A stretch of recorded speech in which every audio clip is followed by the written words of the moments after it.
Chapter 17. Oh my goodness, we are moving through this book. I don't want it to end. So, Chapter 17. Make time for joy, happiness, and memories. Make sure if you haven't caught up or you didn't start from the beginning, don't start here. Start from the beginning. Okay. Kendall and I decided our family needed a major vacation. The stress of being away from his family and in a war zone was a lot for him to handle. He never showed it. Praise God, he never had problems with PTSD or anything like that. Nothing with depression. But you always need time to laugh and relax. We haven't had a major vacation at this time in the book in a long time. We've done little trips to Disneyland or water parks, but not going anywhere significant. I was home holding down the fort while dealing with my medical issues and trying to keep things normal for Kenda. He was already on the other side of the world, so we decided that Europe would be a great place for us to meet. Nice. Kendall was going to get his vacation in November, so he would fly from Iraq to Rome. Kenda and I would fly from Los Angeles and meet Kendall in Rome. I planned the trip myself and booked the flights for Kenda and me. I searched the Hotels.com website because it gave detailed pictures of the hotels and honest reviews from previous guests. I love them, still love them, Hotels.com. We would have 2 long weeks to enjoy Rome, Paris, Milan, Pisa, and any other cities we could fit in. Everything was paid for and ready by August. We were all excited. I had been going to my plastic surgeon's office in San Diego every few weeks for the saline injections into the expanders. So my breasts were quite large by the time November came around. I was nervous about seeing Kendall, but he has always supported my looks. Short hair, long hair, with crutches, in a wheelchair, weave, extensions, it doesn't matter. Kendall was only 6 years old, but she was not nervous about the trip because she was excited to see her daddy. We asked my mom to drive us from Paris to the Los Angeles airport, and of course, she said yes. Our midnight flight from LA to London was 14 hours long, but smooth, and the connection into Rome was fast. Once we got to the hotel, Kenda and I were sleepy. We were excited, but we knew it was best to get some sleep, and we could get up first thing in the morning to explore after breakfast. After we had breakfast, we stopped at the concierge desk. As Kenda says to this day, her new best friend, this older gentleman, was so nice. And he gave us pamphlets and directions to the nearby store. Kenda and I walked the local neighborhood, and Kendall arrived later on that day. Kenda was crying. "Little mama, what's wrong?" Kendall asked her. "I missed you, Daddy. I am so happy you're here," Kenda said, while her dad picked her up for a big hug. Over the next 2 days, Kendall, Kenda, and I walked around Rome. We saw the Colosseum, or Colosseo, as they say, with the gladiators, tricking tourists into pictures. The gladiators reminded us of the Superman and Batman on Hollywood Boulevard. Old costumes on old guys getting $5 for pictures with tourists. Exactly. We went to the magnificent Trevi Fountain and ate at some delicious Italian restaurants. We picked up the rental car I had reserved, and Kendall instantly got the hang of driving around in Europe. We drove the toll roads from Rome to a little chateau I booked as the halfway point between Rome and Paris. It was adorable. It had an indoor pool in a glass-enclosed room so we could see the mountains outside, lightly covered with snow. We all played in the pool and relaxed in the lounge chairs a while before heading to bed. We ate breakfast in the hotel restaurant, and the next morning we decided to stop at a nearby store for snacks before we hit the road. The grocery store was cute. Small, but you could smell the fresh croissants. My weakness. We were each looking for our favorite road trip snacks when Kenda said, "Mommy, look!" She was pointing to a Little Mermaid book just like the one she had at home, except for one noticeable difference. Kenda said, "It's in French! Wow!" So of course, Mommy bought the book, a wonderful keepsake.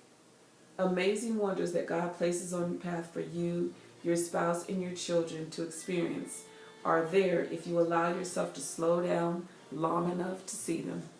We checked out and loaded into the car for our drive to Paris. Or as they say, Paris. We drove through the countryside, sightseeing and listening to the radio. I Got a Feeling by the Black Eyed Peas in 2009 had just come out, so every hour we heard that upbeat song all day long for 14 days. Even now that song makes us laugh and remember our journey through Europe. Kenda had just got her first PlayStation DS handheld video game, so she played her game off and on. We arrived in Paris during rush hour.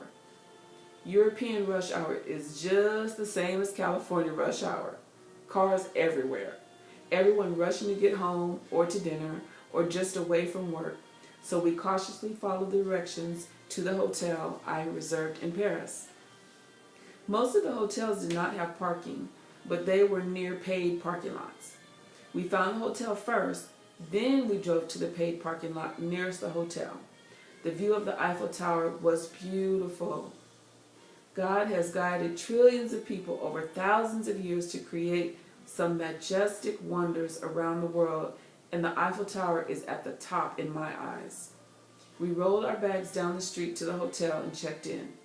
It was a very nice older building with modern contemporary decor. Everyone at the hotel was gracious and helpful when we needed directions or something for our room. It made the stay enjoyable.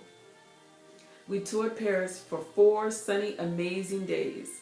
We had to see as many of the famous museums, or museo in French, that we could fit in. Kendall and I talked about the places we really wanted to see and planned out our tours. We went to the Louvre and made a point to visit the Mona Lisa. What? Really? The painting was 8 by 10, if that, and the crowd of people around it was so big we snapped a couple of pictures and moved on. We toured for 2 hours, then went outside to take a picture in front of the glass pyramid while we rested our feet. In the few days we had in Paris, we did all of the following. Went to see the thinker at the Rodin, rode a riverboat on the Seine, stood outside Notre Dame, saw the Princess Diana Flame of Liberty, rode the subway to Euro Disney, walked around the Eiffel Tower, and watched the night lights of the tower at night.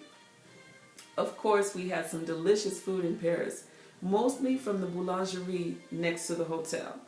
We had pastries each morning before our tour of the city. Croissants with apricot jam for me, Danishes for Kenda, and Parisian breakfast sandwiches for Kendall. So delicious, I miss it to this day. When it was time to leave Paris and drove to Milan, we were reluctant to leave, but we had an itinerary to keep. Oh, wait, before we start driving to Milan, it was so hilarious. While we were in Paris, we had just left watching the Eiffel Tower, and we're going to get on the boat to ride down the Seine.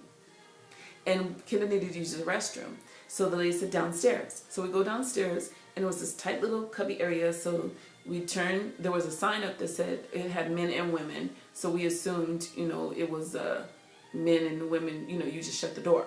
So we went in, shut the door, locked it, used the bathroom, so we would wash hands, and we get ready to walk out of that door, and standing right where that sign was that I saw is a guy going pee. Below the sign was a urinal that I did not see. So that's what they meant, guys and girls. The lady could go in the bathroom, but standing right outside the door is a urinal. So I had to explain that to my then, 6-year-old. Hilarious. Absolutely. Pay attention to the signs in Europe. We had an itinerary to keep, so we drove the many tunnels back to Italy and went to Milan. I hated the tunnels. You go through a tunnel, obviously through mountains, through the tunnel, and you come out, yay, out the tunnel, daylight, back in the tunnel, out the tunnel, daylight, back in the tunnel. Oh my goodness, hated tunnels. We went to Venice early the next day. It was packed full of tourists. The shops were packed full of clothes and shoes and tourist-type collectibles and food. We took a gondola ride, yes, a gondola ride, to see the houses that literally have the water at their doorsteps. The gondola driver said the city is sinking. So crazy that people stay when they know at some point the water will be too high and they will have to leave. He said most people say they will leave when they must. We bought Kenda a cute little mask as a souvenir and took the drive back to Milan. We ate at a local restaurant and then relaxed in the room before bed. In the morning, Kendall said, "I thought you wanted some boots from Milan." "I do, babe, but my size is big and the boots have been narrow or more than the $200 I want to spend. Maybe we can find some today, but if not, no big deal." I gave him a kiss for being so thoughtful. We walked in and out of several stores, and then someone mentioned an outlet mall in Switzerland. Yes, Switzerland. Ironically, Switzerland was only an hour away. So we took a tour bus ride to an outlet mall in Switzerland in search of my boots. The outlet mall in Switzerland turned out to be a high-end outlet with some super cute Guess boots that had a toe plate that said Guess on it. I pointed them out in the window and told Kendall, "The toe plate is just in case you kick someone's butt. They need to know that some quality boots did the job. They will have Guess branded all over their body and forehead." We laughed. I went inside to inquire about the price and stopped laughing. $1,200. Wow. Needless to say, I did not buy the boots. We got some ice cream from an ice cream shop and walked the whole mall looking at all the furs, couture clothes, and expensive jewelry. We were glad when it was time to board the bus back to Milan. We got back to town just in time for dinner. As we were walking to the restaurant, I saw a cute pair of black knee-high boots in the window. I pointed, he nodded, and all three of us went inside. They had my size. They fit, and I finally purchased a pair of boots in Milan. Yay! We headed out into the restaurant. We ate a delicious Italian meal. We were all ready to go to bed and hit the road. I still have my boots. Kendra still has her Little Mermaid books, both English and French. She still has her mask from Venice. And I have several other souvenirs that we got from there. Plus pictures, of course. Pictures standing by gondolas and by the Eiffel Tower and all of that. I'm sure some of them are in here, but I'll probably be posting more pictures on the website. Milan was beautiful, but not what I had expected in regards to fashion. But at least we made it there, and I was enjoying the journey with my family. We got up and got an early start, pulled the car out of the parking lot, and headed to Pisa. Yes, Pisa was a pit stop on our way back to Rome. We went to see the Leaning Tower and walked around the Duomo, then drove several hours to the hotel outside of Rome. It had a nearby amusement park, so we decided to make that our last stop. The hotel was upscale, and the restaurant was delicious. We ate dinner and watched television. We went to the Marineland amusement park the next day and played until Kendall was tired of walking. Kendall gave her a ride on his back to the taxi stand. We went back to the hotel for baths and relaxation on our last night. Although Kendall always knew her daddy would have to go back to Iraq, we would be going back home to California, it did not make saying goodbye any easier. Our flight back to California was leaving before Kendall, so we said our goodbyes early the next morning and made our way to the airport. Kendall cried and cried and cried all the way. I told her she would see Dad in a few months. By the time we were seated on the plane to London, she had settled down, but still sad. When we get to London, do you want to ride around on a double-decker bus, or do you just want to go to the airport and wait? I asked Kendall. A double-decker bus! She shouted with a big smile. She perked up and looked out the window as we landed in London. We were exhausted, but still excited from the whole trip that the last tour around London was interesting. We were ready to go home though. We had to run all the way through Heathrow Airport to get to our plane on time because the bus tour was a traffic-filled mess, which caused us to be late. Phew! We made it. Kendall was so sleepy she slept almost the whole 10 hours.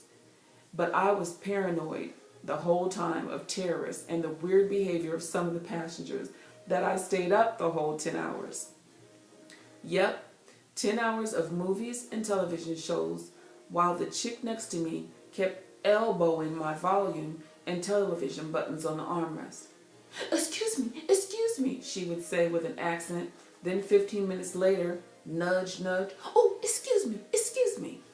Ooh, I wanted to clock her. I wanted to sock her in the throat and then say, oh, excuse me. But God had my hands firmly wrapped around my little mama's shoulders while she slept. Lady, you are so lucky, I thought with a giggle. When we landed, we dragged our sleepy behinds through customs and came outside to see my mom at the baggage claim curb at LAX. I could have kissed the dirty LA sidewalk, but I did not. I hugged my mama instead. And there's a lot that happened that year. There's me after the surgery. I blocked out the across the breast, but all you would see is scars. You could see kind of where the implants were starting to push the muscle out. You could tell that's not flat, that's muscle. Crazy. And Kenda and I in front of the Eiffel Tower. Kenda and Daddy in front of Trevi Fountain. And then Kenda and I in front of Notre Dame. And then that's all of us in front of the Louvre. I love that picture to this day. And then little mama in front of the gondolas in Venice. Such a fun trip. If you ever want to go to Europe, I tell you, that is one of the best journeys. We went from Rome, as you know, Rome, up the countryside, south of France, the little chateaus, just wonderful, into Paris, back down through the Paris countryside, into Milan, Venice, Pisa, just Florence. There's so much to see. You can see it all. Wonderful. Do it. It's very inexpensive. Email me, I'll tell you how. That's the end of that chapter. See you next at chapter 18.